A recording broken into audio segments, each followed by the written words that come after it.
नमस्कार प्यारे बच्चों, आज हम पढ़ेंगे व्याकरण का विषय रस।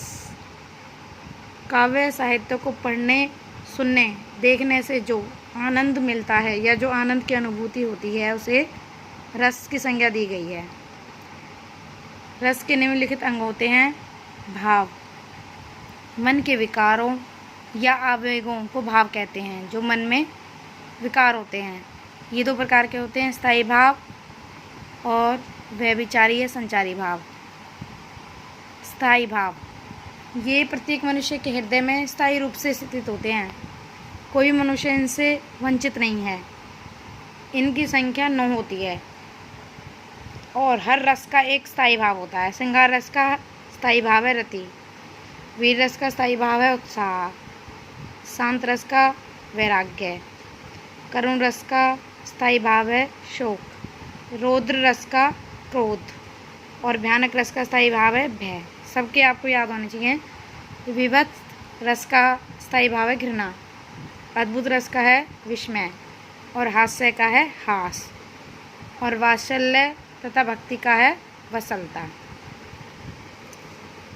ये तो थे स्थायी भाव। अब आगे हैं संचारी भाव। ये संख्या में 33 होते हैं और ये मनोभाव स्थायी नहीं होकर चंचल होते हैं, मतलब बुलबुलों की तरह आते हैं और चले जाते हैं। ये संचार करते रहते हैं, इसलिए संचारी भाव कहा जाता है। ये निम्नलिखित हैं: शंका, जड़ता, चिंता, उग्रता, हर्ष, गर्व, ईर्ष्या, स्मृति, उत्सुकता, ये इसके अंदर ही आते हैं। भाव के बाद रस का दूसरा अंग होता है विभाव। विभाव का अर्थ है भावों के कारण। जिन विषयों और विषय प्रस्तुतियों के द्वारा मन के स्थायी भाव जागृत है, जो जिस कारण से मन में भाव जागृत होते हैं उन्हें विभाव कहा जाता है। विभाव के 3 अंग हैं। पहला है आश्रय, दूसरा आलम्बन, तीसरा उद्दीपन।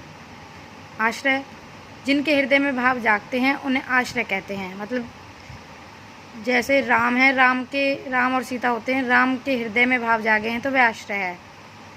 इसके भी 2 भाग हैं विवाह के अंग। जैसे कहानी में राम को देखकर सीता के मन में प्रेम की अनुभूति हुई, इससे सीता आश्रय हो गई और सीता के हृदय का प्रेम जागृत हुआ। दूसरा है सहृदय का हृदय। कहानी या काव्य को पढ़ने, सुनने या देखने वाला ही आश्रय है। आश्रय कौन सा है? जिसके मन में भाव जागृत होते हैं। आलम्बन दूसरा भाग है विवाह का। जिस प्रमुख व्यक्ति, वस्तु या परिस्थिति को देखकर हृदय में भाव जागता है उसे आलम्बन कहते हैं। क्या था? जिस प्रमुख व्यक्ति, वस्तु, परिस्थिति को देखकर हृदय में जो भाव जागृत होता है उसे आलम्बन कहते हैं। तीसरा है उद्दीपन। जिन प्रेरक परिस्थितियों, व्यक्तियों के सहयोग से मूल भाव जागने से में सहायता मिलती है उसे उद्दीपन कहा जाता है। इसके बाद है अनुभाव। तीसरा अंग है रस का। आश्रय की चेष्टा को अनुभाव कहा जाता है। जो आश्रय है इसके मन में भाव जागते हैं, जो चेष्टाएं करते हैं उन्हें अनुभाव कहा जाता है। ये 4 प्रकार की होती हैं: आहार, वाचिक, कायिक और सात्विक। आहार का मतलब जो अंदर, वाचिक मतलब बोलने वाली, कायिक का मतलब शरीर के द्वारा, सात्विक का मतलब मन में अच्छे रूप से।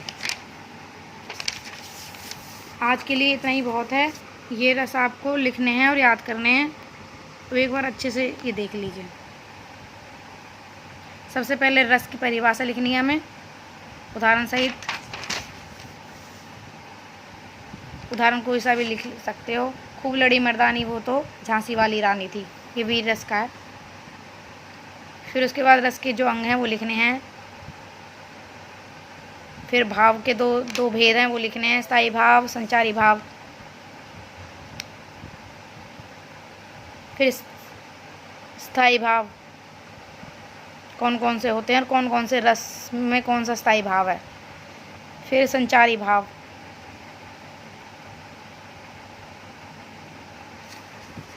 फिर विभाव की परिभाषा, विभाव का अर्थ, आश्रय, विभाव के अंग,